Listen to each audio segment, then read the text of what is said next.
आनन्दमानन्दकर प्रसन्नं ज्ञानस्वरूपं निजबोधरूपं योगीन्द्रमीड्यं भवरोगवेद्यं श्रीमद्गुरुं नित्यमहं भजामि।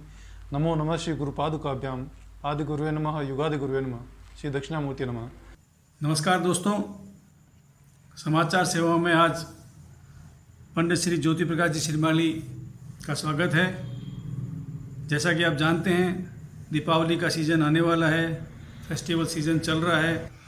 तो इस दौरान जो गुरु पक्ष अमृत योग का आयोजन होने वाला है, उसमें कैसे क्या फ़ायदा उठाएं, कैसे क्या खरीदें क्या ना खरीदें, इस बारे में हम श्री गुरु जी से बात करेंगे।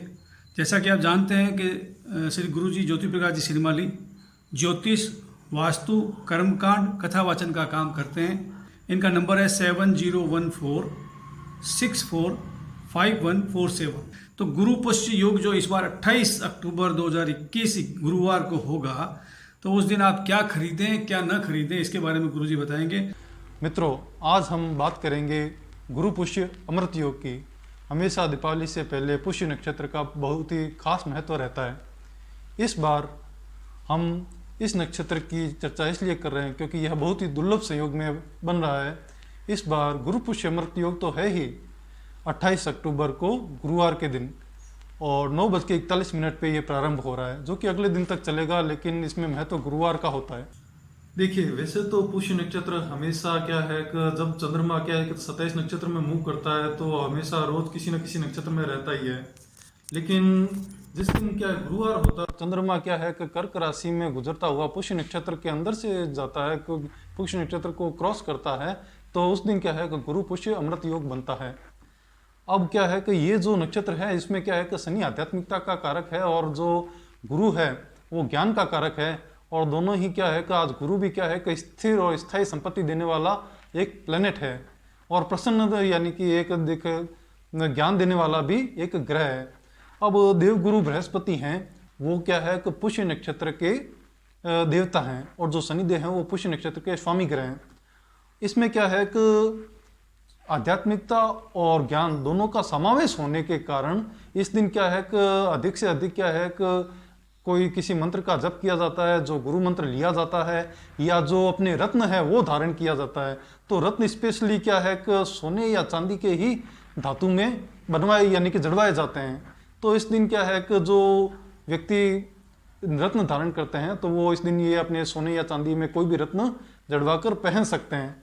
और जो स्त्रियां हैं, अगर वो क्या है कि सपोज करो रत्न धारण नहीं भी करती हैं, तो वो अपने जैसे अफोर्ड कर सकती है उस प्रकार के, भले ही वो सोने का हो या सिल्वर का हो या फिर प्लेटिनम का हो, किसी भी ऑस्पिशियस धातु का क्या है कि जो ज्वेलरी होती है वो परचेज कर सकती है। और यह सब लोग इस दिन का बहुत ही ज़्यादा वेट करते हैं, और ये पंचांग में दिया हुआ भी होता है। और जैसे कि पुष्य नक्षत्र है, तो इसके जो नाम भी हैं, इसके जो पर्यायवाची भी हैं, तिष्य नक्षत्र या अमेराज्य नक्षत्र, इनके नाम से ही पता चलता है कि ये क्या है कि शक्ति देने वाला, नरिशमेंट देने वाला और मंगल देने यानी कि शुभता देने वाला ग्रह यानी कि नक्षत्र है।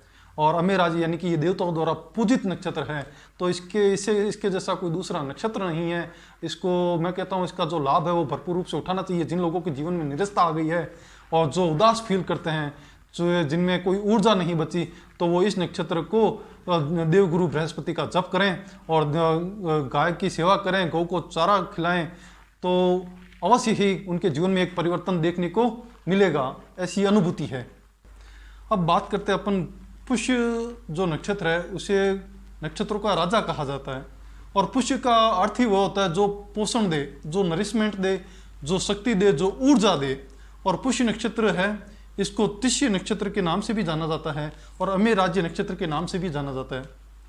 तो तिष्य नक्षत्र का अर्थ होता है मंगलम प्रदानम, जो मंगल करने वाला है, जो ऑस्पिशियसनेस देने वाला है और जो शुभता देने वाला है। अमेराज्य इसको इसलिए कहते हैं ताकि ये देवताओं के द्वारा पूजित है, इसलिए इसे अमेराज्य नक्षत्र भी कहा जाता है। तो नक्षत्रों का राजा पुष्य नक्षत्र, और इसका स्वामी ग्रह वो है शनिदेव, जो कि आध्यात्मिकता का और देखा जाए तो सेवा का एक कारक ग्रह है। तो और गुरुवार के दिन जब आता है, क्या है कि जो पुष्य नक्षत्र है अपने, इनका जो देवता है, जो इनके डाइटीज हैं, वो है देवगुरु बृहस्पति।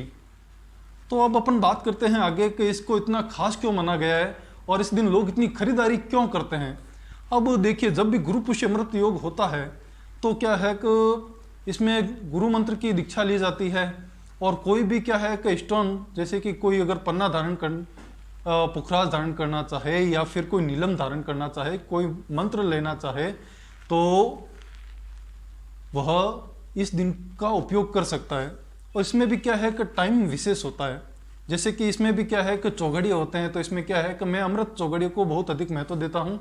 और जैसे कि यदि किसी अपन इसमें बात करते हैं कि ये जो पुष्य गुरु पुष्य अमृत योग है इस बार, तो इसमें क्या है कि इस बार जो गुरु है, देवगुरु, ये गुरु प्लेनेट जुपिटर और जो सैटर्न है, वो दोनों मकर राशि में एक साथ बैठे हैं, जो कि ये ऐसा योग है कि जो 60 वर्ष बाद बन रहा है। और आगे कब बनेगा we can't say, because a Saturn sustain in a sign up to the 2.5 year. तो जो शनि है वो 2.5 साल तक एक साइन में रहता है, एक राशि में रहता है।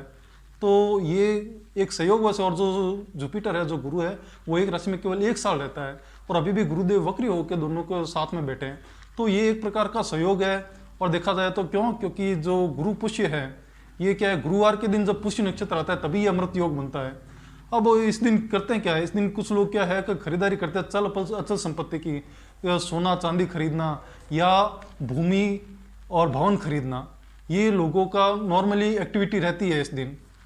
अपन बात करते हैं कि अगर किसी के पुष्य नक्षत्र में पुष्य नक्षत्र कमजोर हो, वहाँ पे कोई मेलेफिक प्लैनेट बैठ जाए या किसी की दृष्टि पड़ जाए उस जगह, तो करना क्या चाहिए।